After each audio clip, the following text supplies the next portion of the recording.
Oh, le Seigneur est merveilleux. Le Seigneur est merveilleux. Dieu m'entoure. Hey, il dit que quoi? Il m'entoure. Tu m'entoures par derrière et par devant et tu mets ta main sur moi. Et tu mets ta main sur moi. Est-ce que quelqu'un peut dire? Dieu m'entoure par devant et par derrière. Il met sa main sur moi.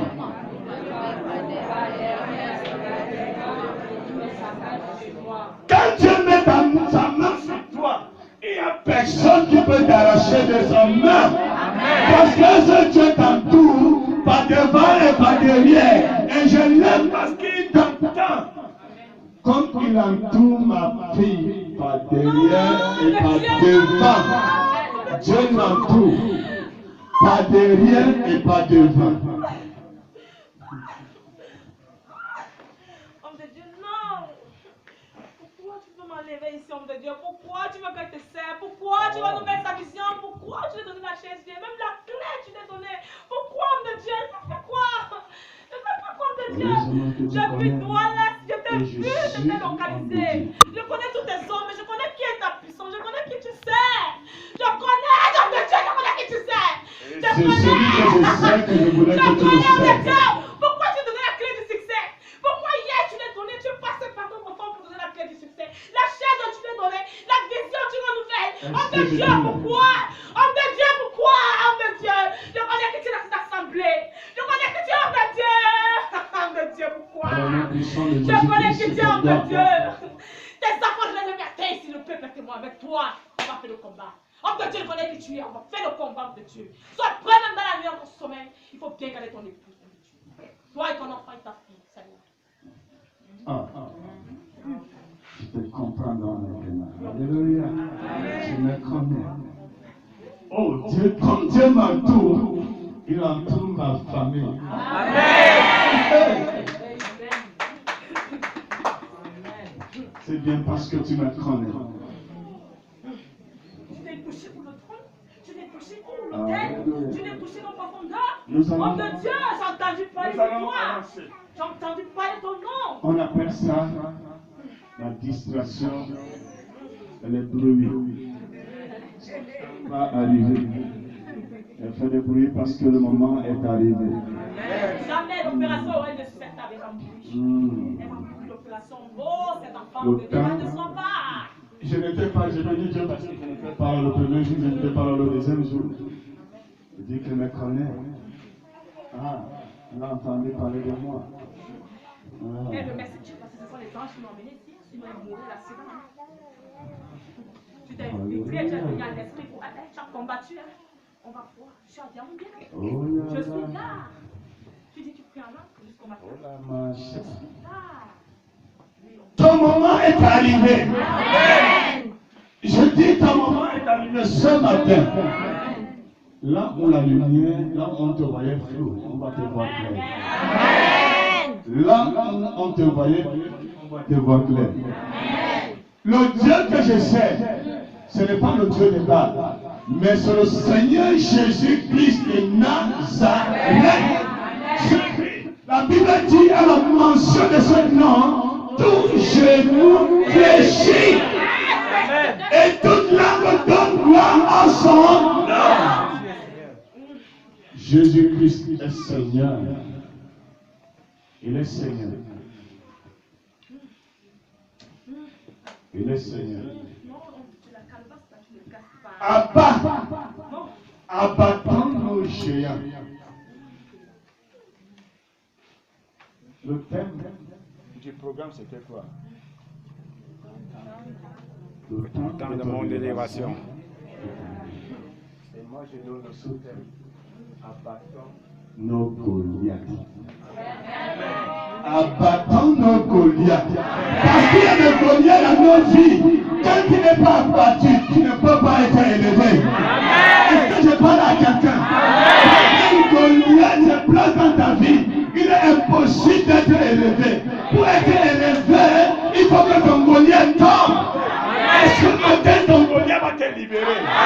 Le Goliath de ta famille va te libérer.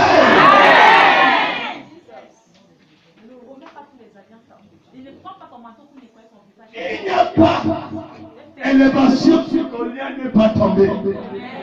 Jamais, il n'y a pas. Il ne peut pas avoir élévation.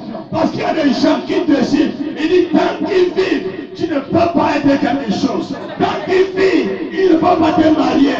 Tant qu'il vit, tu ne peux pas travailler. Tant qu'il vit, tu ne peux pas prier. Alors pour que tu pries, pour que la parole de Dieu s'accomplisse dans ta vie, il faut que ce Goliath tombe. Ce matin, ton Goliath tombe. Au nom puissant de Jésus-Christ de Nazareth. Ce matin, ton Goliath tombe. Nous avons assez souffert, assez pleuré. Il est impossible. Tant que le Goliath est là, tu vas prier, tu vas jeûner, tu vas faire ceci. Mais ton problème va te demeurer. Parce que Goliath n'est pas encore quitté de ta vie. Parce qu'il y a encore des racines dans ta vie. Mais ce matin, je te le dis et te le déclare. Ton Goliath tombe au nom puissant de Jésus. Amen. Ton Goliath financier. Il dit tant que tu vis, les finances tu ne peux pas. Qui lui est dit? Ce matin, Dieu te lève ton temps, ton élévation. Et le chef des esprits de Dieu, nous arrivons à 4 du matin. Il faut bien sceller cette maison. Scelle-le bien. Comme de Dieu, ça y a un des coups de poing. Je suis un des coups de poing. 1 Samuel 17. Oh my God.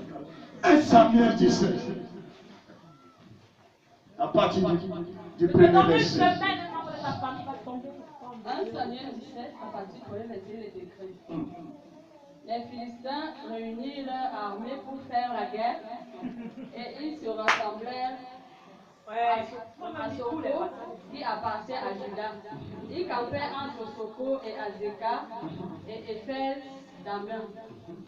Saul et les hommes d'Israël se rassemblèrent aussi. Ils campèrent dans la vallée de Térébin et ils se mirent en ordre de bataille contre les Philistins. Les Philistins étaient vers la montagne d'un côté et Israël était vers la montagne de l'autre côté. Les Philistins étaient dans la montagne d'un côté et le peuple de Dieu était dans la montagne de l'autre côté. Satan est de l'autre côté, nous sommes de l'autre côté. Le diable est de l'autre côté, nous sommes de l'autre côté. Les sorciers sont de l'autre côté, nous sommes de ce côté. On est en train de se dire, nous sommes placés à l'ordre d'une bataille.